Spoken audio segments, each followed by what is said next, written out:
Salut tout le monde! Hello! J'espère que vous allez bien aujourd'hui. Donc, on se retrouve dans une nouvelle vidéo avec un sujet What the fuck is that? Ok? Genre, comment ce genre de choses-là puisse arriver? Le gars a littéralement survécu à 5 tentatives de meurtre sur sa personne par une personne qu'il connaissait très bien, en fait, qu'il pensait très bien connaître. Donc, à la fin de cette vidéo-là, je pense que vous n'allez plus jamais faire confiance à personne. C'est parti!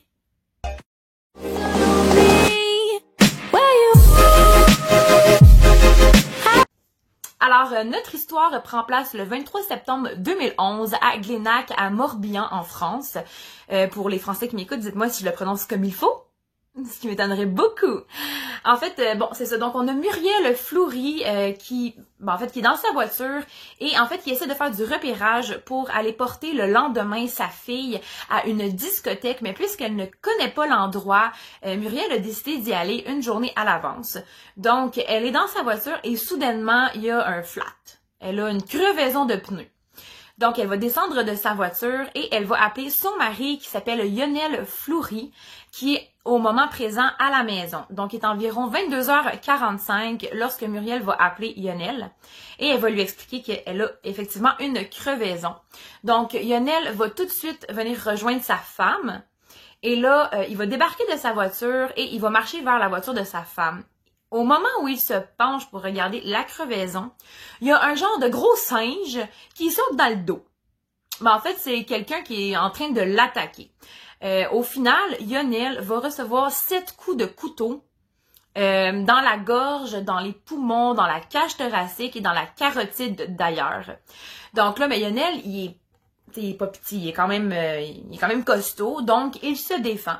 Et puisque la personne qui est en train de l'attaquer est incapable, dans le fond, de le tuer, ben la personne va juste prendre la fuite. Muriel, en arrière, elle est vraiment sous choc, elle est stressée, elle sait pas quoi faire. Son mari s'effondre sur le sol et après quelques minutes, là, elle va appeler les ambulances qui vont venir prendre Lionel pour l'emmener directement à l'hôpital.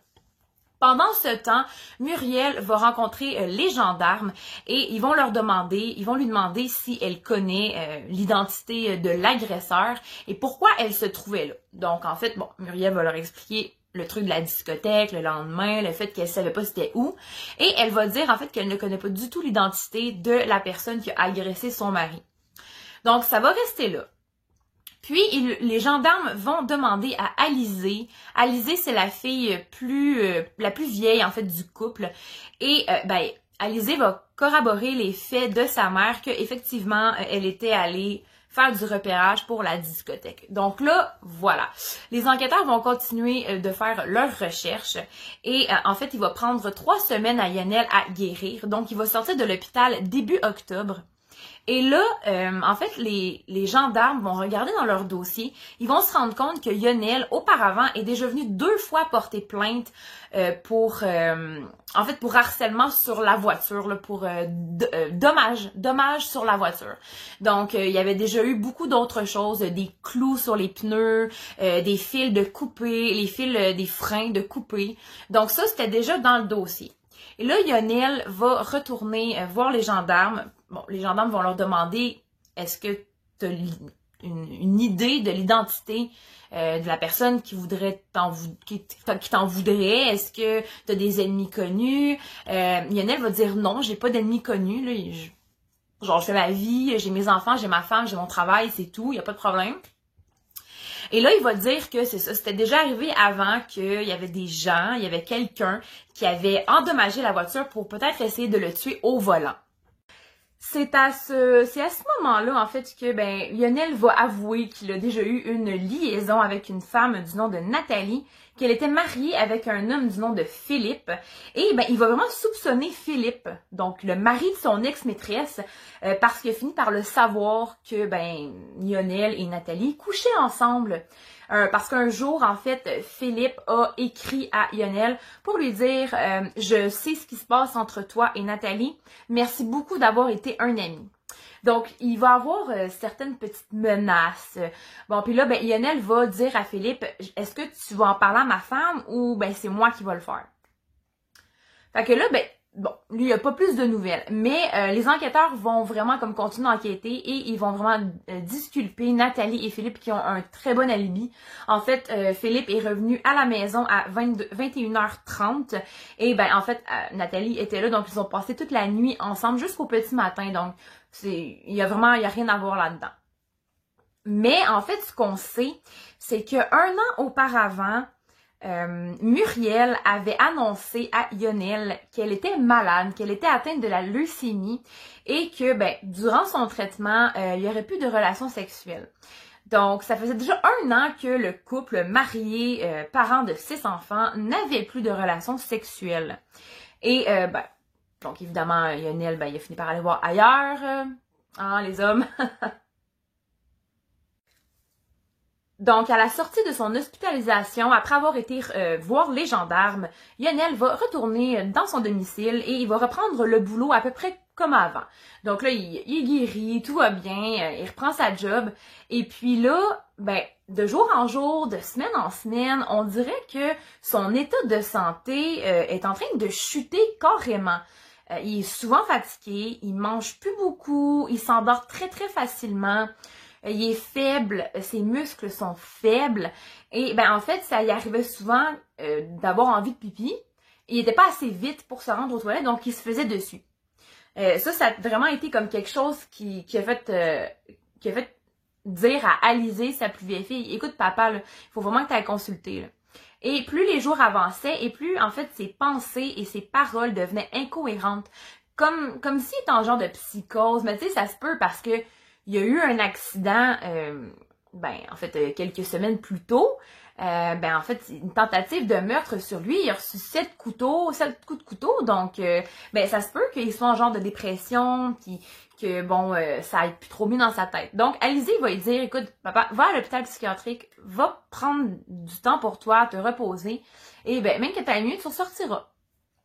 Là, son père allait vraiment pas. Lionel, il était vraiment endormi. Il était tellement endormi qu'une fois, il a fait un accident puis il est rentré dans un mur de briques.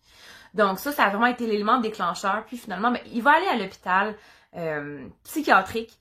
Et au moment où il rentre, les médecins vont lui faire des prises de sang et ils vont se rendre compte en fait que l'homme est drogué au benzodiazépine. Hein? C'était bien dit ça. Ok, je recommence. Benzodiazépine. Voilà. Mais le problème, c'est que Lionel prenait pas de médicaments. Donc, comment ça a pu arriver? En fait, il y a quelqu'un qui essaie de le droguer, hein. Donc là, il va rester hospitalisé, il va vraiment se faire soigner, là, ça va comme aller mieux. Et à un moment donné, il va avoir une permission, donc il va avoir le droit de sortir de l'hôpital pour retourner dans sa famille, passer du temps, un week-end, un samedi, un dimanche avec sa famille. Donc, il va sortir de l'hôpital le vendredi. Et le week-end va passer, ça va bien aller. Et le dimanche, lorsqu'il retourne à l'hôpital, son état de santé, rechute encore, mais 2 fois plus. Là, les médecins vont prendre encore une autre prise de sang et ils vont avoir encore du benzodiazépine dans son sang, mais en surdose. Donc, 2 fois plus que lorsqu'il est rentré à l'hôpital pour la première fois. Donc là, il est clair et évident que quelqu'un veut le tuer, veut le droguer pour le tuer au volant. Je dis ça, je dis rien. Finalement, en fait, Lionel va finir par sortir de l'hôpital. Il va être guéri, soigné. Mais là, pendant ce temps-là, pendant toutes ces hospitalisations, les enquêteurs vont vraiment avoir très bien enquêté. Ils n'ont pas lâché le morceau et ils se sont rendus compte que Muriel était pas du tout la femme qu'elle prétendait être. Non, non, non. Elle était en fait tout le contraire et c'est grâce à Alizée que les enquêteurs vont vraiment mettre les pièces du puzzle ensemble. Donc, un jour, Alizée va se rendre aux gendarmes et elle va finalement avouer que lors de son premier interrogatoire, lorsque son père, en fait, a été victime de coups a été poignardé, là, finalement, eh bien, elle avait menti aux enquêteurs en disant que sa mère était partie faire du repérage. Mais sa mère connaissait très, très bien l'endroit. Donc, elle n'avait pas besoin de faire de repérage. Et justement, au même moment, les gendarmes vont se rendre compte qu'un téléphone portable qui appartenait ni à Lionel, ni à Muriel, se trouvait très près, en fait, du lieu là où est-ce que l'homme a été poignardé. Et ce cellulaire-là appartenait à un homme du nom de Patrice Pluhaut, un homme dans la cinquantaine, et en fait, c'était un ami de Muriel, tout simplement. En fait, Muriel avait déjà présenté Patrice à Lionel lors d'un banquet de Noël, et elle lui avait dit que c'était un ami.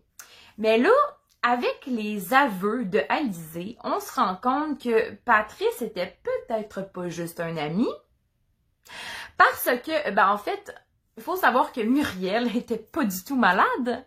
Elle avait pas pantoute la leucémie, là. Pas du tout, là. Non, elle était top shape, là. OK? Elle avait dit à son mari qu'elle aurait plus de relations sexuelles. Pas avec lui. Avec un autre, oui, là, mais avec son mari, elle n'en voulait plus, là. Ça, c'est pas... Donc, en fait, c'est ça, elle couchait avec Patrice. Elle était la maîtresse de cet homme, et cet homme, c'était son amant. Dans le dos de Lionel, que lui, il était tellement amoureux de sa femme qu'il n'a jamais réalisé qu'elle pouvait le tromper. Elle était malade. Tu sais, moi, ce que je comprends pas, c'est comment tu peux prétendre être malade, ou même croire que ton chum, ton mari ou ta blonde est malade, sans jamais avoir été à l'hôpital. Je veux dire, moi, si je tomberais malade, j'inviterais je voudrais que mon chum soit là, je voudrais que mon mari soit là avec moi, me tenir la main, puis pendant les chimios, tu sais, je sais pas, non? C'est peut-être juste moi, là. Mais bref. Donc, c'est ça. Et là, plus on creuse, puis plus on se rend compte que, Muriel, c'est une maudite menteuse. Hey, pendant toute l'hospitalisation de son mari, pendant les 3 semaines, elle a gaspillé pas moins de 60 000 € à n'importe quoi, là. Elle sortait dans les bars, dans des clubs, dans des discothèques. Elle s'est mise à boire, elle magasinait. Elle est vraiment, là, écoute, assez gâtée, là, la madame. Puis cet argent-là provenait du compte de Lionel. Donc, pendant que lui était hospitalisé pour avoir reçu 7 coups de couteau, pour avoir été poignardé 7 fois, elle a fait le party, là. Excuse-moi, mais c'est vraiment pas une femme triste, là. Hein? Elle est pas à la maison en train de se préparer des petits gâteaux pis des cupcakes, là. Non. Elle sort puis elle s'amuse, hein. Une mère dévouée, comme on dit, tu sais. Pendant ce temps-là, c'était Alizée, la plus vieille, qui s'occupait des enfants. Elle était comme en train de fêter sa semi-mort, là, finalement. En tout cas, ça, c'est vraiment... Ça m'a troublé comme histoire, il fallait vraiment que j'en parle. Oh my god, j'en reviens pas. Puis, c'est pas fini, hein, c'est pas fini. Donc là, les enquêteurs vont commencer à soupçonner Muriel et ils vont la surveiller un peu partout. Donc, ils vont mettre un micro dans le téléphone de Muriel. Et c'est là qu'ils vont soupçonner, qu'ils vont entendre une conversation avec Patrice. Allô, mon amour? Oui, je voulais juste te dire que j'ai mangé aujourd'hui. Ah oui, je suis très content. C'est bon pour le bébé. Attends, ça ne fait que 3 semaines. C'est pas encore fait. Oh, tu vas voir, ça va marcher. Donc, Muriel est enceinte. Mais le bébé, c'est pas Lionel. C'est son amant Patrice. Félicitations. L'art de comment se mettre dans le trouble. Donc, finalement, en fait, avec les aveux de Alizée qui continuent, hein, oui, elle dit que le soir du 23 septembre 2011, elle était bel et bien au bar avec Patrice, l'amant, l'ami de sa mère, mais aussi avec Jean-Sébastien Thomas, qui lui était son compagnon à elle, à Alizée, à cette époque. Là, ils sont plus ensemble. C'est un peu compréhensible. Donc, finalement, elle dit que, durant la soirée, ils étaient ensemble, ils buvaient un bière et tout. Et qu'à un moment, vers 23h, 23h15, eh bien, Patrice et Jean-Sébastien ont quitté le bar. Mais à ce moment-là, la jeune fille réalisait pas à quel point elle était l'alibi de Patrice et de Jean-Thomas. Parce que, finalement, Jean-Sébastien Thomas, ouais. Donc, après tout ça, les gendarmes vont décider de procéder à l'arrestation, en fait, de Muriel, de Jean-Sébastien, mais aussi de Patrice, en fait, pour les interroger davantage. Le premier qui va craquer, ça va être Jean-Sébastien, donc le conjoint, le copain de Alizée, en fait. Et ça va être le premier à dire, oui, c'est vrai, j'ai poignardé 7 fois, si je me rappelle bien, Lionel Fleury. parce que Muriel me l'avait demandé. Elle m'avait dit que si je le poignardais et que si je le tuais, j'obtiendrais 50 000 euros. OK. Donc là, déjà, on a son aveu. Là, ensuite, on va passer à Patrice. Patrice va être le deuxième à avouer. Et il va dire qu'effectivement, il était complice. Donc lui, sa tâche, c'était le soir de l'agression, de se rendre pas très loin des lieux et d'attendre au cas où. Au cas où que Jean-Sébastien serait pas capable d'assassiner Lionel ou qu'il y aurait un problème, ben en fait, Patrice serait pas très loin dans les bois. Donc, c'est pour ça que son cellulaire avait été capté à 23h15, soit 15 minutes après l'agression, parce que après l'agression, Jean-Sébastien a pris la fuite et a appelé Patrice pour qu'il vienne le chercher. Donc, c'est pour ça que son cellulaire a été retrouvé à proximité. Ensuite, là, on va parler de Muriel. Muriel, elle, dans sa salle d'interrogatoire, elle va elle aussi craquer et elle va dire que oui, elle a essayé d'assassiner son mari. En fait, ben, elle était enceinte, il était violent, vraiment, là, c'était pas un bon mari. Et c'est à cause de ça, là, qu'elle a fini par se trouver un amant, elle est tombée enceinte, ça a comme dégénéré, tu sais. Mais les policiers ont remarqué, de toute façon, en fouillant un peu les comptes bancaires, que, ben, première chose, Muriel avait volé, en parenthèse à son mari, 60 000 euros. Et là, ils vont regarder aussi l'assurance vie. Donc là, dans l'assurance vie, c'était 600 000 euros, OK, qu'elle aurait, elle était la seule bénéficiaire, si son mari décédait, mais que la mise serait doublée si, en fait, Lionel mourait d'un accident d'auto. Voilà, donc les puzzles sont tous rassemblés, là. Finalement, le 13 mai 2014, le procès va s'ouvrir, et en fait, ben, vu que tout le monde a avoué, le procès va prendre seulement 4 jours et après 4 jours, le jury va délibérer et il va rendre le verdict. Donc, Muriel va écoper de 20 ans pour avoir commandité un meurtre, tandis que Jean-Sébastien Thomas, le conjoint de Alizée, va écoper de 12 ans pour tentative de meurtre et que Patrice Pluot va écoper de 10 ans pour complicité. Donc, voilà, l'histoire est finie. Ouais, l'histoire est finie, mais la vidéo est pas finie, là, en fait. Mes impressions, ben en fait, lors d'une infidélité, il y a beaucoup de gens qui vont avoir tendance à mentir, en fait, pour se déculpabiliser. Ça, tout le monde le sait de toute façon. Le mensonge dans l'infidélité, c'est comme la chose. Et l'infidélité en tant que tel, c'est un mensonge. Mais là, pourquoi on en vient à devenir infidèle? C'est que, ben, comme dans le cas de Muriel, elle était une mère, elle était mère de 6 enfants, elle était à la maison, elle s'occupait de ses enfants. À un moment donné, bon, il y a la routine qui s'installe, et là, il y a comme des idées qui vont lui passer par la tête, parce que là, sa double vie, ça devient trop. C'est juste comme trop, là. Elle peut pas... elle a de la misère à la madame, là, à faire sa vie avec Lionel et à faire sa vie avec Patrice, là. C'est deux mondes complètement différents. À Patrice, elle dit quelque chose, à Lionel, elle dit d'autres choses. Mais là, vu que ça devient compliqué, elle est obligée de mentir. Mais là, plus tu mens, ben plus il faut que tu mentes. Mais là, plus tu mens, plus il faut que tu mentes. Fait que là, c'est comme mensonge par-dessus mensonge par-dessus mensonge. À un moment donné, tu t'enfonces tellement dans le mensonge que ta seule porte de secours est souvent, dans ce genre de choses-là qui va être connue, eh bien, ça va être l'assassinat. Et souvent, pour la femme, le motif du meurtre de son mari, ça va être pour l'argent. Donc, elle, dans son cas, elle fait pas exception à la norme, elle fait pas exception à la règle. C'est une femme et elle sait que son mari a une assurance vie et qu'elle est doublée si en fait il meurt sur la route. Donc, c'est pour ça qu'il y a eu autant de vandalisme qui a été fait sur sa voiture, des freins coupés. C'est parce que, il fallait que Lionel meure sur la route pour qu'elle obtienne 1,2 million là, d'euros, là, tu sais. Donc, c'était vraiment ça, là. C'était juste ça. Elle voulait l'argent, elle voulait se débarrasser de son mari pour entamer une nouvelle liaison avec Patrice. Et là, plus tôt dans la vidéo, je vous ai dit que, en fait, Muriel était tombée enceinte. Eh bien, qu'est-ce qui arrive de ce bébé-là? Qu'est-ce qui est arrivé de ce bébé-là? Eh bien, en fait, Muriel, elle l'a accouché et, c'est ça. Elle l'a eu, il est en santé, tout va bien, mais je sais pas, il est rendu où. C'est comme... Ouais, à partir de ce moment-là, on n'a plus vraiment d'autres nouvelles. Voilà. Donc, ben, c'est tout pour moi. J'espère que vous avez aimé le contenu de cette petite vidéo. Et j'espère sincèrement que vous ferez confiance à personne. Non, c'est pas vrai, c'est une joke. En fait, bon, il faut savoir que ce genre d'histoire-là, ça arrive pas tout le temps, là. Ok, c'est pas... c'est quand même assez rare.